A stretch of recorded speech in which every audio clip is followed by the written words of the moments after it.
Non-stop Vikings talk. It's Purple Daily on Score North and ScoreNorth.com. Football. Time to make some picks, gentlemen. Season's on the line. Is it fair to say season's on the line? It's weird. I think it's more on the line for the Chargers than the Vikings. I think there's more on the line for the Chargers. Because of the AFC? Yeah. Because of the AFC and Staley than there are for the Vikings going 0-3, if that makes sense. I think if you want to be taken seriously, it's a mammoth game for both sides. Mm-hmm. I mean, 0-3, even with a 17-game season, is tempting fate about as much as you possibly can. And the NFC has, I would say it's bad news for both teams, but the NFC feels like it has a little more leeway at the bottom of the 7-team bracket than the AFC does. Yes. But there's more repercussions for the Chargers than the Vikings. I'll say it that way. Okay.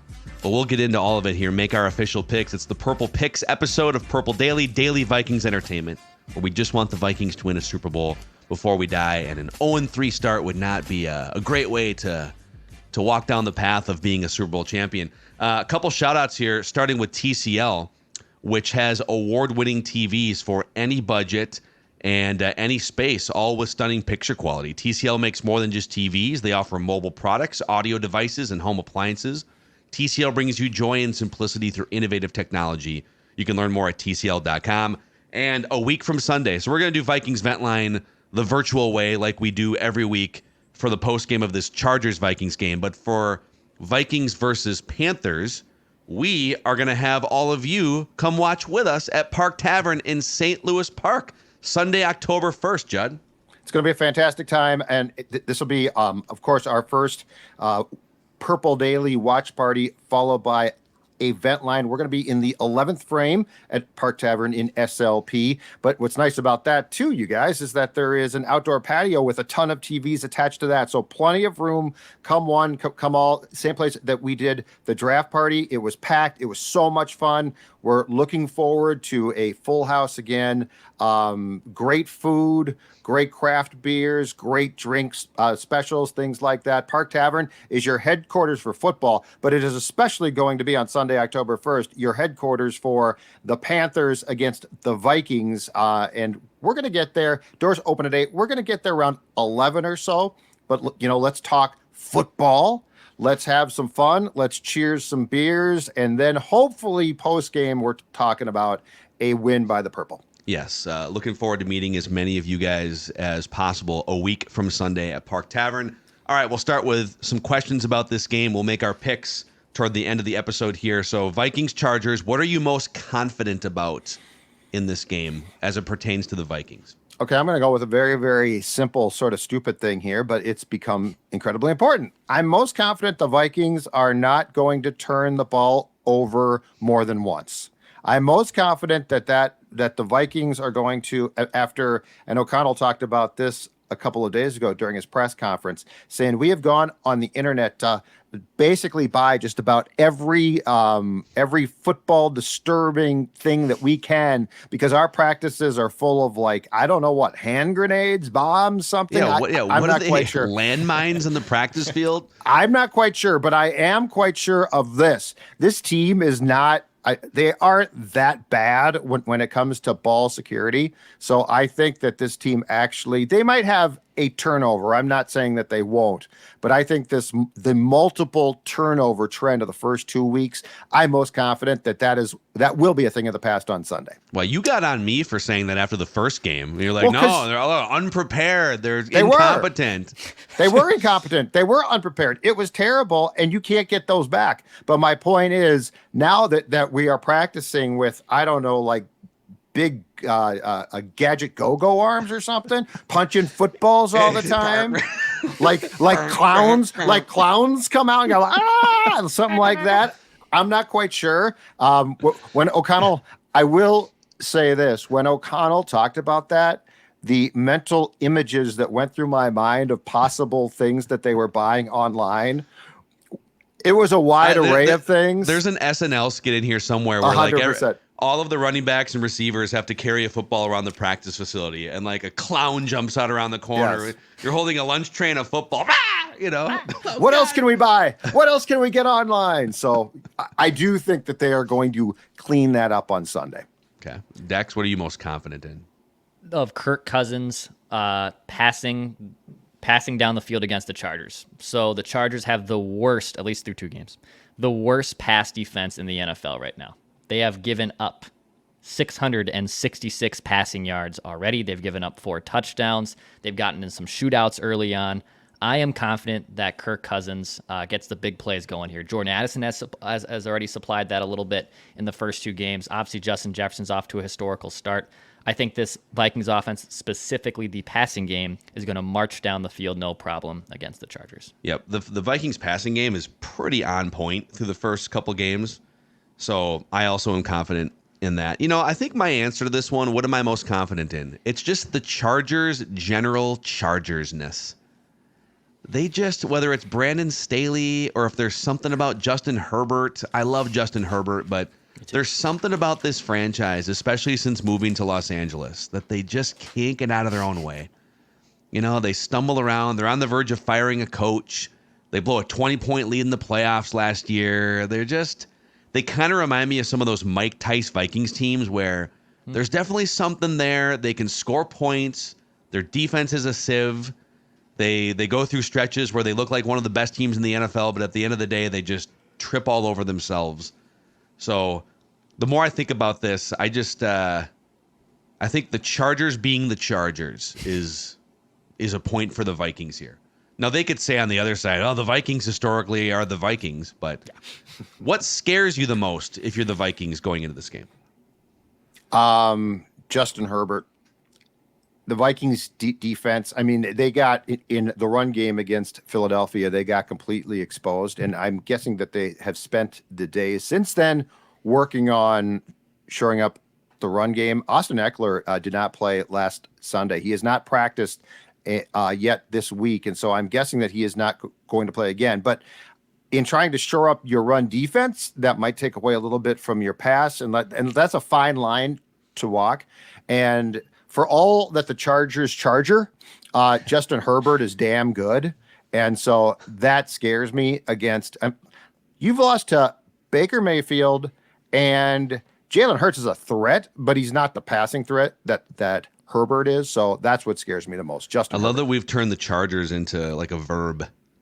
It's a good one. Your It's Chargersing. Yeah, and it goes back to even past both Phil Mackey and my guy Phillip Rivers. I love Phillip Rivers, but that goes back to Phillip Rivers teams like the Chargers would charge with them.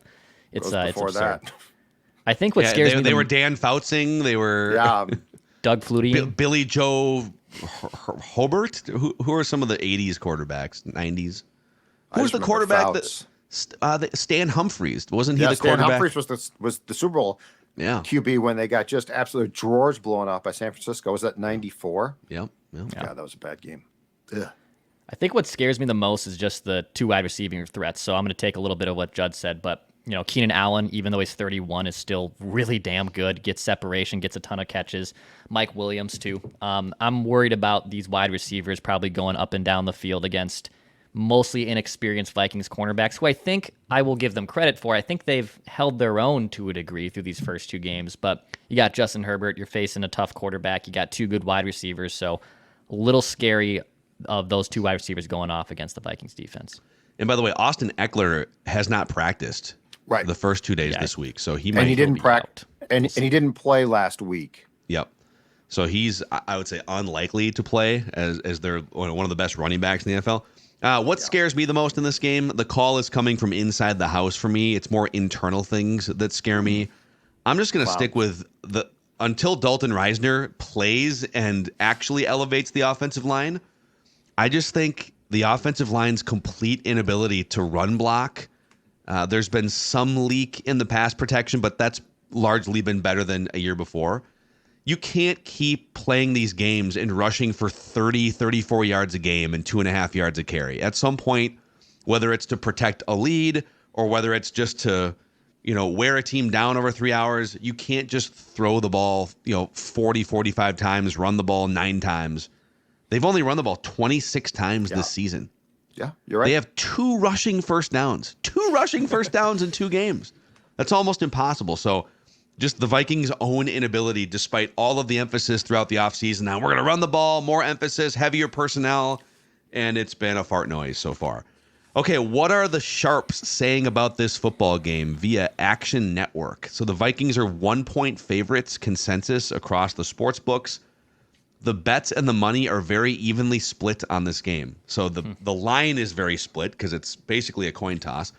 And 54% of bets are on the Chargers. 54% of money is on the Vikings. You could basically say it's kind of the bets and the money are kind of split even. I'll read you some nuggets here from Action Network. This one shapes up as a loser leaves town match with both teams playing for their lives. When 2 winless teams play each other, the underdog is 70-37 against the spread. 65% that the underdog covers the spread in a matchup against winless teams. Now, it's a 1-point spread here, so it's basically a pick'em game, meaning that 65% of the time the Chargers win this game based on NFL history. That's just one way to look at it. Yeah. The Vikings went 11-0 in one-score games last year during the regular season, but between their playoff game against the Giants and the first 2 weeks of this season, they've now lost 3 consecutive one-score games, so regression hitting them in the face. Kirk Cousins has started 0-2 straight up 3 times, 2016 with Washington, and then 2020 and 21 with the Vikings. Kirk is 3-0 against the spread in week 3 when he starts 0-2, and he covers by an average of 8 points. So bounce back Kirk is a real thing after starting 0-2 historically. Teams after playing the Eagles have struggled in recent years. Those teams are 19-33 against the spread since 2020, which is the 3rd least profitable previous opponent in the NFL. But the Vikings did get a few extra days to recover from that game, and early rest is good. Teams on 10-plus days of rest in the first 3 games of the year are 31-24 against the spread and 18-11 against the spread off of a loss with the extra time in the last 20 years. So that's a lot of good news there for the Vikings, despite the first nugget that I read. So before we get to our picks, which we're going to pick straight up and against the spread, let's shout out our friends over at Spin the Wheel, 3Jack in the Twin Cities North Loop area, a place that we love to sink our teeth into. Absolutely. It might get a little rain in this weekend. Maybe not able to get your tee time in because of the rain. And of course, you got the Vikings game on Sunday. Well, why don't you get your swings in at 3Jack instead? All right, they got a great simulator bay. You can book those bay at 3jack.com. They also have special game day specials for Vikings games too, so you can go check out 3Jack in the North Loop. Get the loaded nachos, get the open face sandwich there. So many good options. It's not just golf swings. There's a lot of good beers on tap. There's a lot of good food there as well. Go to 3Jack and go support our friends 3Jack in the North Loop. Amen. Also, support our friend Cody Finch, who is a big-time Purple supporter, Purple Daily supporter, and a supporter of your electrical systems in your home. Thank you very much, because no Finch Home Solutions ad could start without the beep beep of that van pulling up. That's right. It's sort of those colors look familiar, right? Without that van pulling up in front of your home. You know what? Let's place a hypothetical theory here. You've got blinking lights in your house, okay? And you're like, I'm just going to ignore that. Well, you know what? That's a bad idea. You want to get those fixed. And Finch Home Solutions, they can handle any task that when it comes to the electrical issues in your home, big or small. And guess what? They're going to do it. They're going to be fast. They're going to be courteous. They're going to be professional. Sports Dad has allowed them in his house. And if I allow them in my house, I'm going to tell you right now, you should trust them as well. I don't even allow Declan in my house. That's how much I trust Finch. They've done a fantastic job. Nice. Again, big or small. And right now, an offer on the table. Finch Friends and Family Plan, which is 1 free electrical inspection a year. That's incredibly important, because that means that they can come to you and say, your house is safe, or this needs to be upgraded or fixed. No dispatch fee. You get priority in dispatching. So if something goes wrong, you go right to the top of the list. And then also a 10% discount on all work performed in your home for just $9.95 a month. Give them a call, Finch Home Solutions, 612-357-2604, finchhomesolutions.com, finchhomesolutions.com. Anything electrical, they will take care of. All right, boys, let's make our official picks here. Who wins and who covers. So we'll go through the standings here. So Judd, you are 1-1 straight up and 1-1 against the spread. Declan is 1-1 straight up, 0-2 against the spread. I'm 0-2 straight up, 1-1 against the spread. So we've all been dinged a little bit here early. We'll start with Judd. Who wins this game and by how many points? I feel the Chargers have more, and they've lost close games, but I feel like the Chargers have more angst. I feel like the Chargers are angsty. Declan's guy, Brandon Staley, appears to be already on the hot seat. Declan hates Brandon Staley. We can't explain it. He coached at St. Thomas as an assistant. He's a local guy. Declan's sort of a jerk. But anyway, that's a long way of saying this. I think the Vikings get right. I think the Vikings win straight up, and I think because the spread's so close, they cover the spread. I think the Vikings by late Sunday afternoon will be 1-2, and Brandon Staley's seat will be scalding hot. Yeah. You know, it's weird. I feel like I've been probably the most sour on this team between the three of us through this 0-2 start. I've had a lot more questions about them. I have a little bit more fear of what's going to happen next. But you know what? I do think they win this game. I think it's going to be a shootout. I think it's going to be high scoring. And to steal a phrase from Stu Gatz, you know what the C in Kirk Cousins stands for? It stands for cover the back door. Kirk Cousins and the Vikings will beat the Chargers, and they'll cover the spread. They will get their first win of the season. But this won't be a back door because they will win, and it's one. But still, cover. Appreciate the... He just wanted to use that line. Yeah, okay. Okay. It's a good line. It might have fit better with like the Eagles because they actually did backdoor cover the Eagles Ooh, that's last week. But I'm with you guys. So earlier in the week, I was leaning Chargers on this. It just kind of felt like the Eagles have cracked a code here that wasn't that hard to crack. That you could just run the ball. And Jason Kelsey, by the way, went on his New Heights podcast and said, "Yep, on that one drive, we ran inside zone 13 times and they didn't stop it." All right. Well, if I'm the Chargers, I don't care who my running back is. If Austin Eckler can't go, next man up. We're running inside zone, baby. But the more you think about this, the Vikings get some extra rest. They're playing at home. The turnovers have been a huge reason why they've started 0-2. They're not actually playing that bad. They're actually outgaining their opponents so far this year. And so I'm going to say the Chargers continue to Chargers. And the Vikings get right here and go to 1-2 on the season. So there we go. Which if they do get right here means that they will have a fighting chance to be 2-2 because Carolina game to me is also one that this team should win. Yeah, but then that becomes a trap game because now you won a game against the Chargers. You're looking ahead to the Chiefs. When you're 1-2, you got Andy Dalton starting. No, when you're 1-2, you gotta work harder. So if you're under 500, there is no trap game. I'm going to go talk to the team. You know what? I'm going out there today to talk to the lads. And I might break a chalkboard. Yeah, just like Carl Eller did in 1973. Yes. So there you go. Let us know in the comment section, who do you think wins by how many? And keep in mind, a week from Sunday, make plans to join us at Park Tavern in St. Louis Park for our first live watch party of the year and a live vent line. For tomorrow's game, for Sunday's game against the Chargers, we will be live on the Purple Daily YouTube channel right after the game is over as your therapist if needed or to help you celebrate the Vikings' first win of the season. All right, boys. For Dex, for Judd, I'm Phil. We just want the Vikings to win a Super Bowl before we die here on Purple Daily. All right, welcome into Stepping Up, presented by Federated Insurance, where we talk with next-generation business owners and business leaders about their process, about their philosophies, what challenges they face, and their vision for the future of business. And our guest on this episode is the Chief Operating Officer of the Minnesota Timberwolves, a man who has seen a lot of basketball and a lot of sports business the last 20 or 25 years, Ryan Tanke. Thank you for joining, Ryan. Great to see you, Phil. Great to be here. Thank you for having me on. This is fun. We're going to force Ryan Tanke to reflect a little bit here. So you started off, and this is a good lesson for whether you're taking over a business from a family member or whether you're just working in a company and you're eventually rising up from, in your case, you were an intern in the ticket sales department. And then throughout the years, you have now worked on the C level of things for the last, decade or so. Yeah. there have to be so many different paradigm shifts as you're going from the lower end of an organization or the younger part of your career to then being on the top side of it and running an organization or sitting in a small room with, a handful of people running an organization. Yeah. What are the biggest things, like the macro principles that you've learned as you've sort of made that journey? It's a great question. I think there's learnings along the way, Phil. Even how I got an internship here, right? I moved to Minnesota. I went to school at St. Mary's in Winona, small Division III school.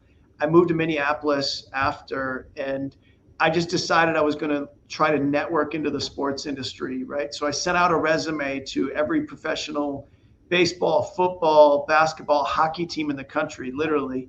And you quickly realize as you get zero responses from that exercise that you actually have to go out and network and build a network. The sheet of paper might look great, but it's not going to do anything for you. So I shared that today through the lens of it's no different if we're going to go and work on some large corporate sponsorship, or we're going to go and add some new business vertical. You've got to be willing to go out and make it happen. It's not going to just happen. So I think there's lessons like that. Love it, man. Love to hear that, and appreciate your insights on business leadership. And yeah, Ryan, it was great catching up. Thanks for your time today, man. Yeah, thanks a lot. Love doing it, and love to do it again sometime. Ryan Tanke, the Chief Operating Officer of the Minnesota Timberwolves and Minnesota Lynx, here on Stepping Up, presented by Federated Insurance.